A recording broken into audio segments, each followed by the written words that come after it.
This audio essay, part of our new JSW Radio Archive series, features a brief excerpt from British Lieutenant W. H. Harvey's epic travelog, Travels in the Interior of Mexico in 1825, 1826, 1827, and 1828.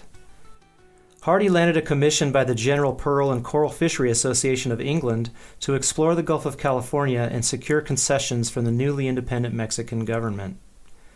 Largely through the efforts of men like Harvey, the tentacles of British capital were extending into some of the most remote regions of the globe during the 19th century.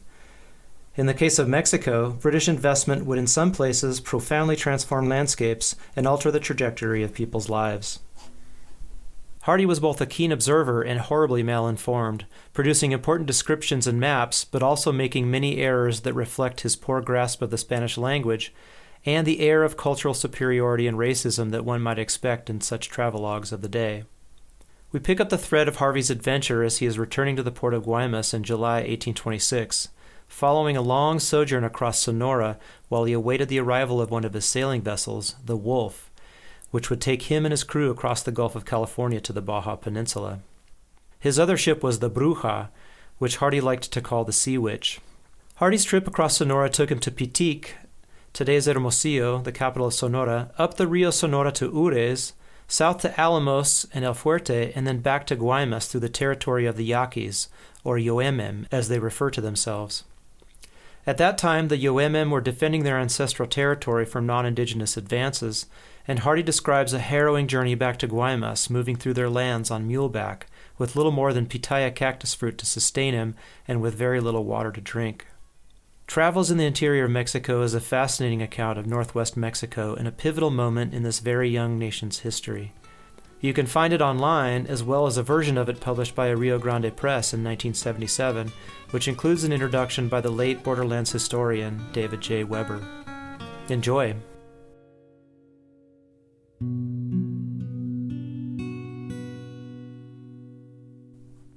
Travels in the Interior of Mexico by W. H. Harvey. I arrived at the port of Guaymas at noon. The vessels Wolf and Bruja had been some days waiting my arrival, having returned from their unsuccessful expeditions, the one at Loreto, the other at Tiburon Island. From the captain and supercargo of the Wolf, I received information of their operations and saw specimens of the pearl oyster which they had obtained. The pearls were wretchedly small, badly shaped, and few in number, and they attributed their failure more to the inefficiency of the diving bell than to any other definable cause. Their drags, too, they assured me, had been perfectly useless, except in bringing up a few shells, among which I discovered the murex. In consequence of this unpleasant information, I commenced inquiries respecting native divers. Unfortunately, only 4 could be obtained.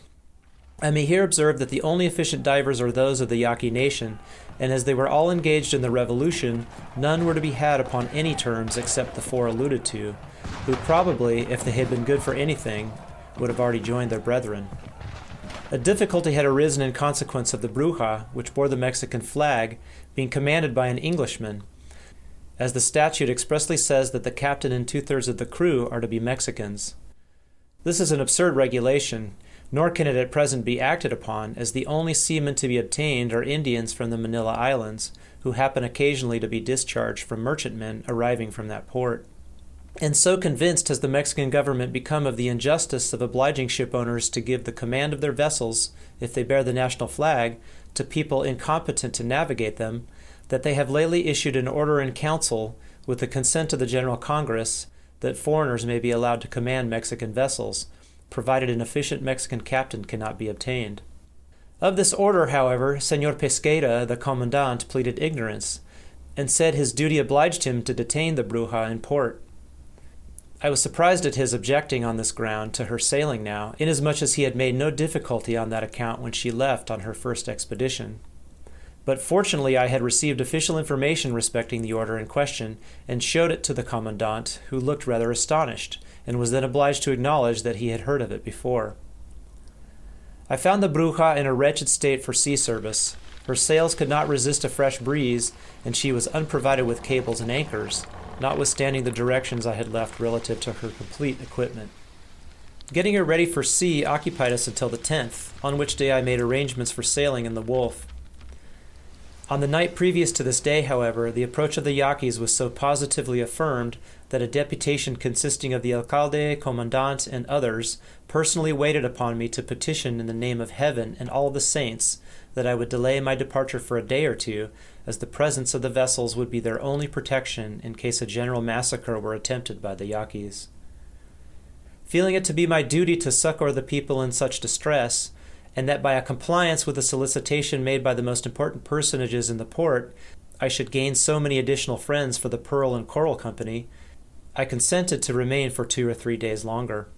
From the 11th to the 15th, time passed in successive alarms, and each night the women and children slept on the wharf, ready for embarkation the instant an attack on the town should be made.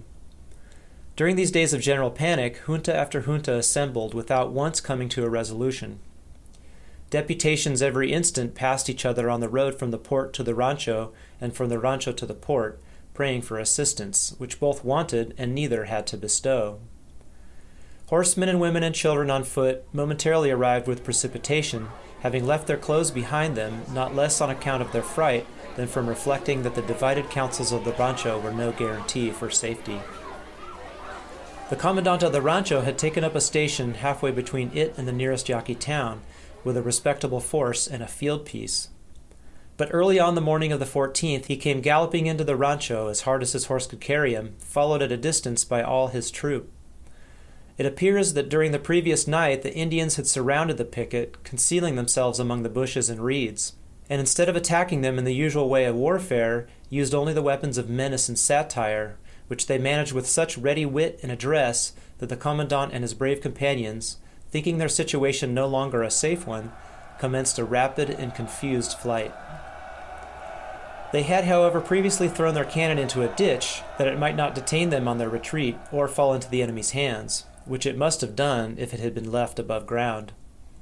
The commandant swore that the Indians were in pursuit and would attack the rancho in less than half an hour, and he strongly recommended everyone to go to the port and to embark in the vessels for Lower California without a moment's delay. It is said that the advice would have been implicitly followed could the property, which would have been left behind, have been insured. The result was that avarice subdued fear for a time, and although numbers went, yet a great portion remained. On the 16th, in the evening, the American brig Berminger arrived, and this released me from the necessity of prolonging my stay. On the morning of the 17th, I embarked in the Wolf, and we immediately proceeded to sea with the Bruja, although the wind was contrary, blowing a fresh gale from the southeast.